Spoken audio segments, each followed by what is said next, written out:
ब्रह्ममुरारिसुरार्चितलिङ्गं निर्मलोभाषितशोभितलिङ्गं जन्मजदुःखविनाशकलिङ्गं तत्प्रणमामि सदा शिवलिङ्गं देवमुनिप्रवरार्चितलिङ्गं कामदहं करुणाकरलिङ्गं रावणदर्पविनाशनलिङ्गं तत्प्रणमामि सदा शिवलिङ्गं सर्वसुगन्धिसुलेपितलिङ्गं बुद्धिविवर्धनकारणलिङ्गं सिद्धसुरासुरवन्दितलिङ्गं तत्प्रणमामि सदा शिवलिङ्गं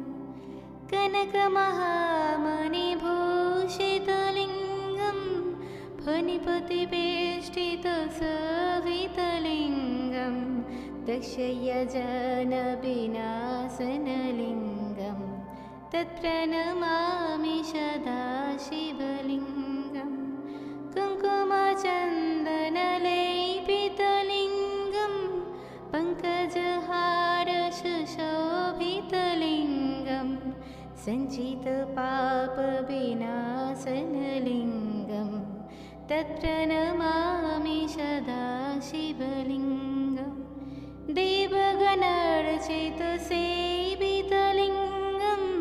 भावविभक्तिविरेवचलिङ्गं दिनकरकोटिप्रभाकरलिङ्गं तत्प्रणमामि सदा शिवलिङ्गम् अष्टदलपरिवेष्टितलिङ्गं सर्वसमद्भवकारणलिङ्गं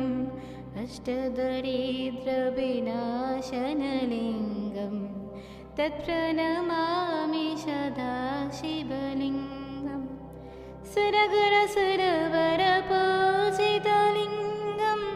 सुरवनपुष्पसदर्शितलिङ्गं परत्परमपरामतलिङ्गं तत्प्रणमामि सदा शिवलिङ्गं तत्प्रणमामि सदा शिवलिङ्गं तत्प्रणमामि सदा शिवलिङ्गं लिङ्गष्टम्यद्दाङ्गपुण्या यः पठेत् शिवसन्निधौ शिवलोके वपुनोति शिवेन सह मुद्यते इति लिङ्गाष्टकस्तोत्रं